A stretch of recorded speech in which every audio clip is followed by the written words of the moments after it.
Get ready for the dictation. 10 seconds. 5 seconds. Start. மின்சாரத்துறை மானியத்தின் மீது என்னுடைய சில கருத்துக்களை கூற விரும்புகிறேன். நமது மின்சாரத்துறை மிகவும் ஒழுங்காகவும் நல்ல முறையிலும் பணியாற்றி வருவதற்கு காரணமாக இருந்து வருகிற முதல் அமைச்சர் அவர்களையும் மின்சாரத்துறை அமைச்சர் அவர்களையும் நான் பாராட்டுகிறேன். தமிழகத்தின் 4.5 கோடி மக்களும் இந்த துறையை பாராட்ட கடமைப்பட்டிருக்கிறார்கள். மின்சாரத்துறை ஏராளமான விவசாய கிணறுகளுக்கு மின் இணைப்பு வழங்கி இருக்கிறது. நமது முதல் அமைச்சர் அவர்கள் 5 ஆண்டுகளுக்குள் தமிழகத்தில் உள்ள எல்லா கிராமங்களுக்கும் மின்சார வசதி அளித்து தெரு விளக்கு அமைக்க வேண்டிய ஒரு சிறப்பு திட்டத்தை தீட்டி அதை தீவிரமாக நிறைவேற்றி கொண்டு வருகிறார்கள்.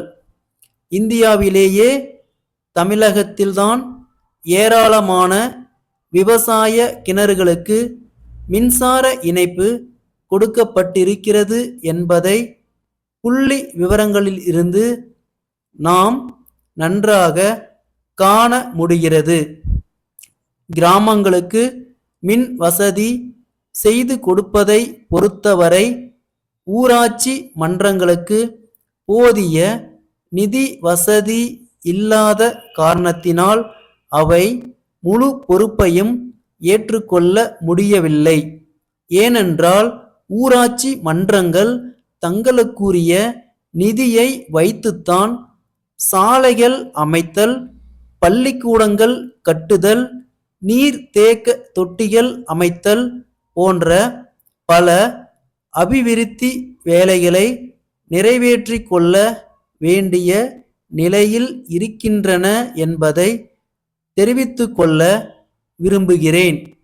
அதன் காரணமாக மின்சார வரியை கட்ட முடியாமல் போய்விடுகிறது. அதற்காக நமது அரசு மின்சார வரியில் ஒரு பகுதியை பங்கு தொகையாக செலுத்தி ஊராட்சி மன்றங்களுக்கு உதவி செய்ய வேண்டும் என்று இந்த நேரத்தில் நான் கேட்டுக்கொள்ள விரும்புகிறேன். 5 ஆண்டு காலத்திற்குள் தமிழகம் எங்கும் மின்சார வசதி செய்து கொடுக்கப்படும் என்று கூறி அதை நிறைவேற்றும் வகையில் முதல் அமைச்சர் அவர்கள் தக்க நடவடிக்கை எடுத்து கொண்டு வருகிறார்கள் என்பது பாராட்டத்தக்கது. ஆனால் இதே நேரத்தில் இன்னொரு கருத்தை நான் தெரிவிக்க விரும்புகிறேன். எல்லா விவசாய கிணறுகளுக்கும் மின்சார இணைப்பு கொடுத்து அதன் மூலம் பசுமை புரட்சியை வெற்றியடைய செய்ய வேண்டும் என்று கேட்டுக்கொள்கிறேன். கிணறு வைத்து கொண்டு இருக்கிற விவசாயிகள் எல்லோருமே பண வசதி உடையவர்கள் என்று சொல்ல முடியாது. கூட்டுறவு சங்கங்களின் மூலம் அவர்களுக்கு பண வசதி செய்து கொடுத்து இதே 5 ஆண்டு காலத்தில் அல்லது அதற்கு பிறகு இன்னும் சில ஆண்டுகளில் விவசாய கிணறுகளுக்கு மின்சார வசதி செய்து கொடுக்கும் சிறப்பு திட்டத்திற்கும் வகை செய்ய வேண்டும் என்று கேட்டுக்கொள்கிறேன். மின்சார கருவிகளை பொறுத்தவரை அவற்றை நாம் மற்ற மாநிலங்களிலிருந்து வரவழைக்க வேண்டிய நிலை இருப்பதாக தெரிகிறது. அந்த நிலையை மாற்றி நம் மாநிலத்தில் அவற்றை உற்பத்தி செய்கின்ற வகையில் தொழிற்சாலைகளை ஆரம்பித்து மின்சார விஸ்தரிப்புக்கு வழிவகை செய்ய வேண்டும் என்று கேட்டுக்கொள்ள கடமைப்பட்டிருக்கிறேன். மின்சார உற்பத்தியை மேலும் பெரும் அளவில் பெருக்கினால்தான் நாம் தொழில் வளத்தில் முன்னேற முடியும் என்று தெரிவித்துக் கொள்கிறேன். சென்னை ரவி சகோதரர்கள், மாயவரம் மணிவண்ணன் சகோதரர்களுக்கு எழுதும் வணிக கடிதம். அன்புடையீர், தங்கள் கடிதத்தில் கேட்டுள்ளபடி எங்களுடைய பொறுப்பில் உள்ள விற்பனைக்குரிய நிலத்தின் விவரங்களை தங்களுக்கு தெரிவிக்கிறோம்.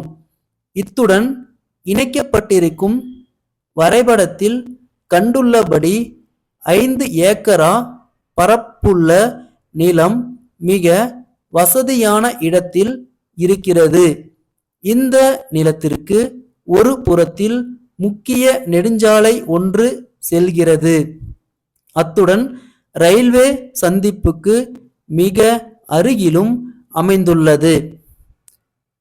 அது மட்டுமில்லாமல் பக்கத்தில் உள்ள ஆற்றில் எப்போதும் தண்ணீர் ஓடிக்கொண்டு இருக்கிறது. இத்தகைய வசதிகள் யாவும் இருப்பதால் தாங்கள் அமைக்க இருக்கும் தொழிற்சாலைக்கு இந்த நிலம் மிக பயனுள்ளதாக இருக்கும் என்று நாங்கள் கருதுகிறோம். இவை தவிர அருகில் உள்ள மக்கள் மிகவும் அமைதியான முறையில் வேலை செய்யக்கூடியவர்களாக இருப்பதால் தொழிற்சாலைக்கு வேண்டிய தொழிலாளர்கள் நல்ல முறையில் கிடைக்கக்கூடும் என்பதும் கவனிக்கத்தக்கது. இந்த நிலத்திற்கான மொத்த தொகையையும் ஒரே தவணையாக தர வேண்டும் என்ற கட்டாயம் இல்லை. பாதியை ரொக்கமாக செலுத்தியது போக மீதியை அடமானமாக எழுதி கொடுக்கலாம். தங்கள் நம்பிக்கையுள்ள ஸ்டாப்.